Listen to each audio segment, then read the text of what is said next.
the histories we need. As the contexts for the practice of queer tango evolve, ought its histories be reappraised?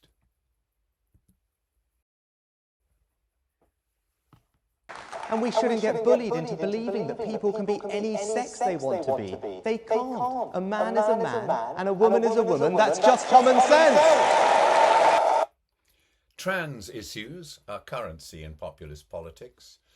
Desperate to avoid a fall from power at the next general election, which seems inevitable, UK Prime Minister Rishi Sunak made his shameful dog whistle attack at his party conference. And they applauded, even if in the UK at least such attitudes are actually at odds with popular opinion. And so he joins the ranks of the more overtly foul and more practised Viktor Orban of Hungary, also on the right, and now on the left in Slovakia, Robert Fico, not to mention Vladimir Putin. Trans issues divide not just liberal campaigners from their reactionary counterparts, but different communities within the so-called LGBTQ+ community. My experience of Queer Tango London has brought this home to me. For years, we have welcomed and shared our love of queer tango with many different types of people. Recently, a trustee noticed that someone we had invited to come to us in a professional capacity had expressed a fear on social media that lesbian-only spaces might be compromised if trans women professing to be lesbians were admitted. This view, the trustee asserted, was an insult to the trustee's trans friends, and that professional ought not to be invited. Following limited and frankly imperfect discussions, the invitation was still made, but the reservations remained.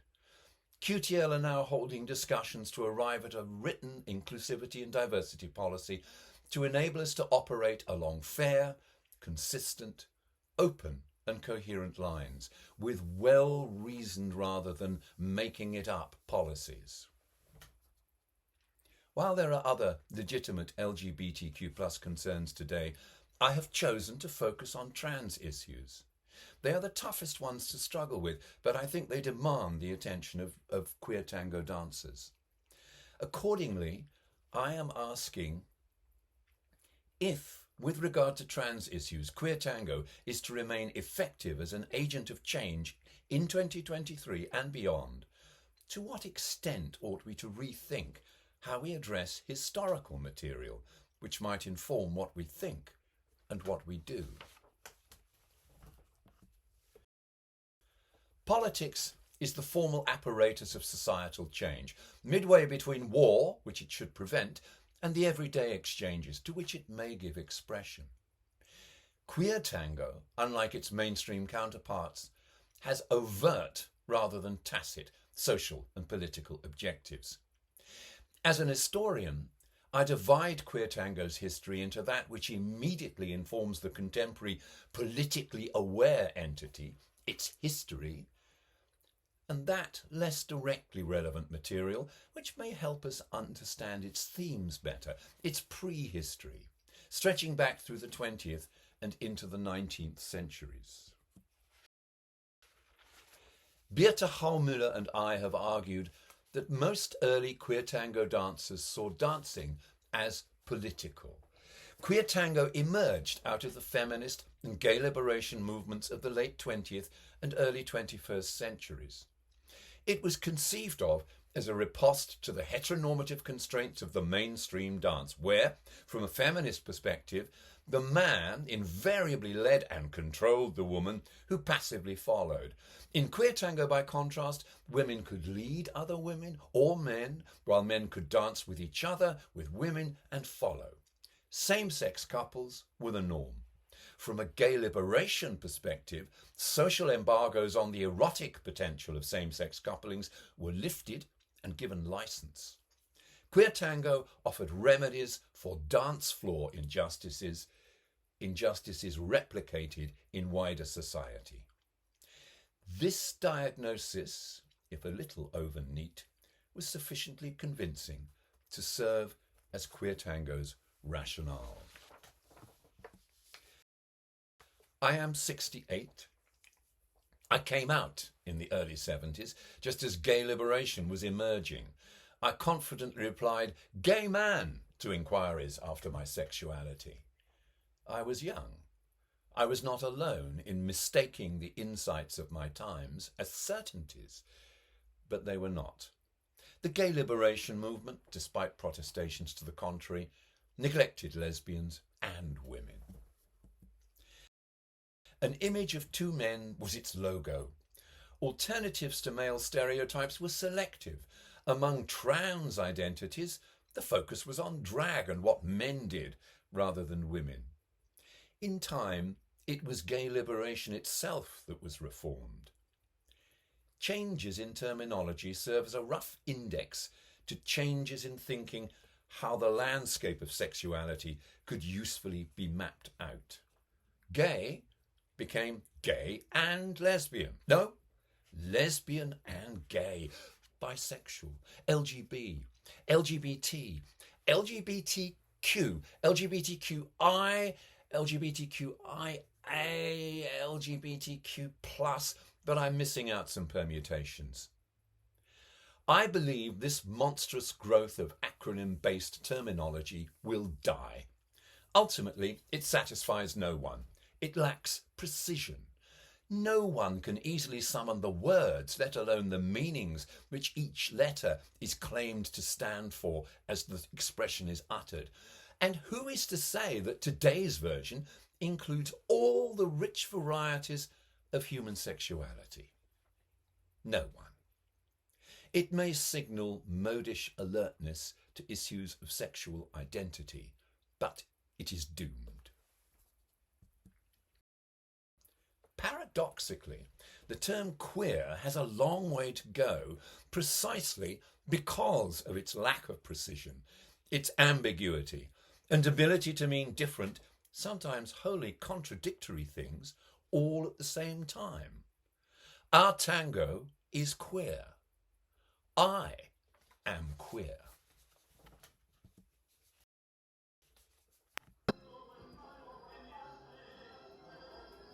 Attend any queer tango event today, as I did the Hamburg Marathon earlier this month, and you will see scenes which I can attest are broadly similar to those of 20 years ago. Many same-sex couples of women and of men, women leading men, and whisper who dares, men leading women, and any number of women in masculine clothing and men in skirts and dresses. But there are changes. Playing with gender is more in evidence now, including dancers electing not to present themselves as a man or a woman. It doesn't take a genius to work out why. The notional catalogue of distinct identities, including gender fluid, has exploded. It continues to do so, with many self-identifying as some variety of trans, and perfectly comfortable on a queer tango dance floor. This is as it should be, because here social and political objectives are actively pursued.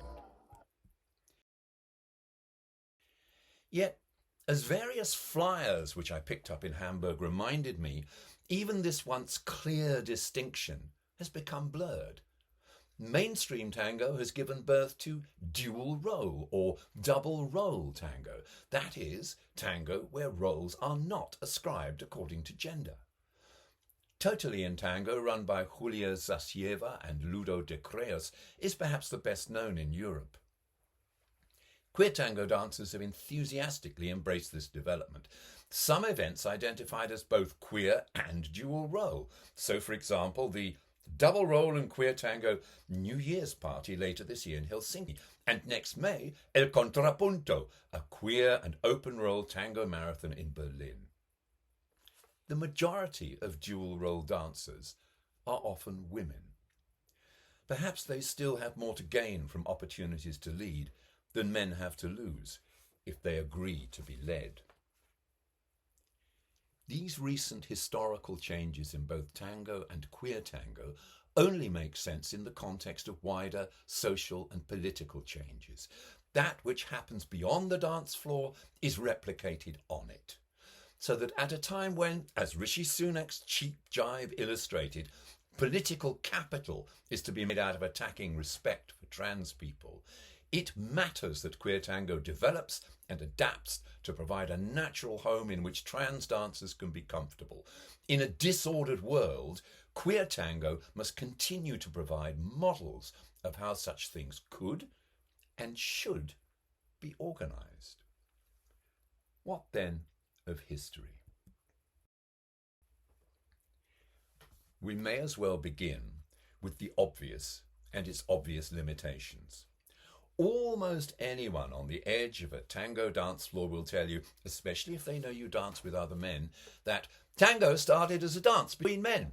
And they will know that from what they have been told by others or read on tango websites accompanied by historical imagery like this, detached from scholarly analysis.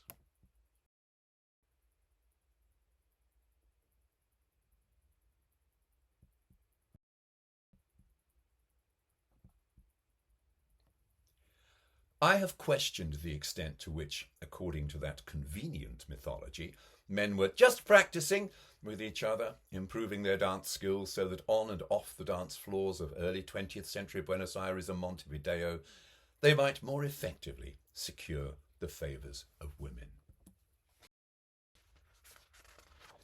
Men dance together as couples for all sorts of reasons. Not least, couple dancing is fun. The prehistory of queer tango goes beyond tango to include a great many different dance traditions. In many homosocial communities with few or no women on hand, such as among cowboys or in the army or navy, men might take on the roles normally ascribed women. From a trans perspective, this engraving from an 1864 edition of Harper's Weekly, published in America while the American Civil War was still being fought, might be instructive. Harper's readers were told that, by imagining a bearded and pantaloon fellow to be of t'other kind, the soldiers succeeded in getting up what they call a stag dance, which is better than none. And former Civil War soldier Charles W. Bardeen, reflecting on a diary entry he wrote about a stag dance in 1864, noted, "Some of the men sent home for various articles of women's finery, including hoop skirts then in vogue." He remembered especially an Irishman, Jim McCrae, who wore a dress and, when a fight broke out, swished his skirts out of the way, pulled up sleeves showing arms as remarkable for their whiteness as for their strength, and sailed into that fight with both fists. And that afterwards, Jim and I finished the promenade. Couple dancing, including tango, amongst soldiers, has a long pedigree.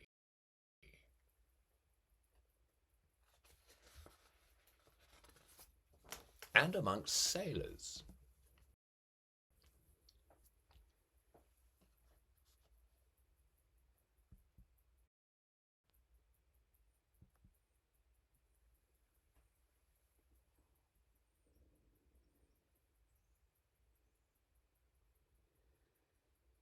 Here we see some sailors dancing on a ship, the HMS Hood, off Brazil in 1922.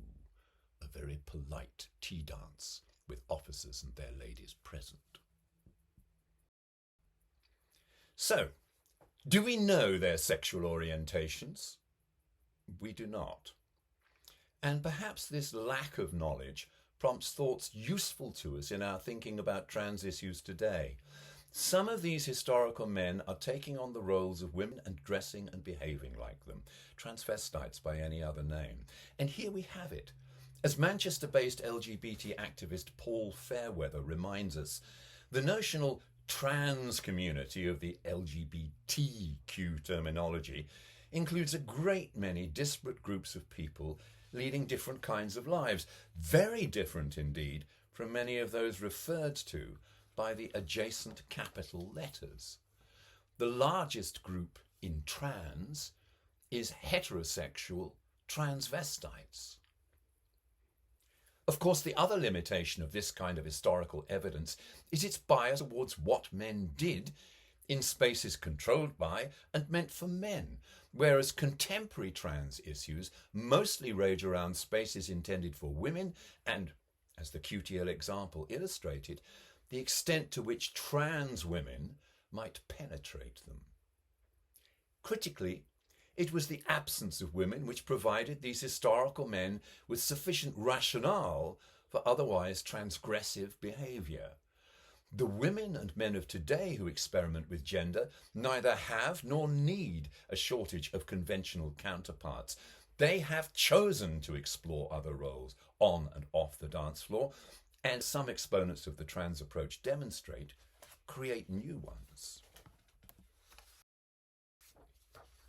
Closer then to the experiments women are making at present is the cosmopolitan retail culture of privileged women in the early 20th century. These models, mannequins as models were then called, are dancing tango together in 1913 at the height of tango mania at the ultra-chic Paris establishment of London fashion designer Lucille, the professional name of Lucy Christiana Lady Duff Gordon. They dance for the approval of other women, the female gaze. As Caroline Evans explains, Lucille's Parisian presentations capitalized on the tango craze by replicating a thé dansant, in which her mannequins tangoed while an orchestra played and the clients took tea. In London, according to Misha Nava, the American retailer Gordon Selfridge, who famously supported women's suffrage, held a tango ball in his Oxford Street in 1913 for 5,000 guests, modelled on something like this Parisian example.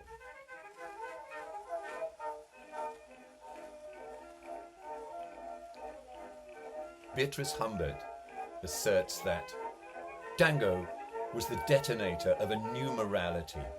It prompted the liberation of women and provided them with a venue to exhibit their sensuality in public. Indeed, their relevance to contemporary trans debates may lie in the fact that the thé dansants were thought of as primarily feminine spaces, to which men were admitted on sufferance. As I have noted, thé dansant and tango lessons, like the tango itself, had attracted controversy. Women were paying to be in the arms of a man of their choice, and that man might be foreign, exotic, young, attractive, and not their husband. And that was not all.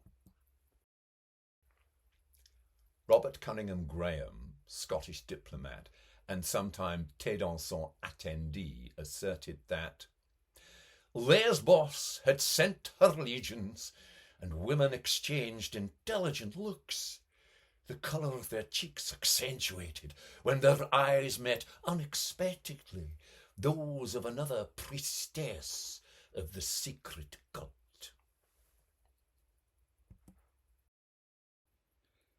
I would not want to exaggerate the value of this scamper through historical and prehistorical materials in illuminating the discussions around trans issues in queer tango in 2023. The examples are arbitrary, chosen by me to support my argument. Other examples might support other points of view.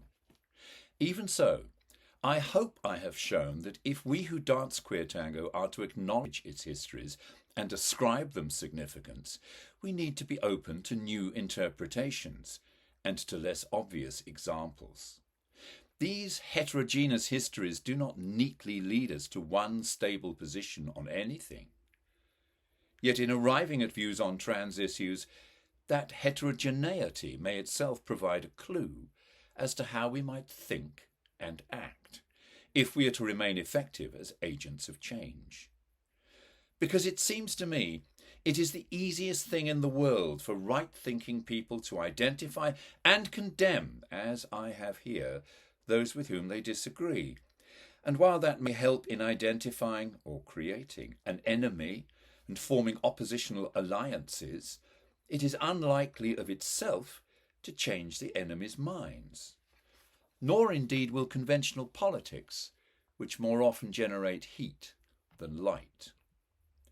Pursuing politics through dancing is different. I do not know what policy Queer Tango London will eventually arrive at with regard to inclusivity and diversity and trans issues. I do know what my personal view is at present, and I may refer to it in our discussions. No one who has been party to such discussions can have failed to notice the rich paradox.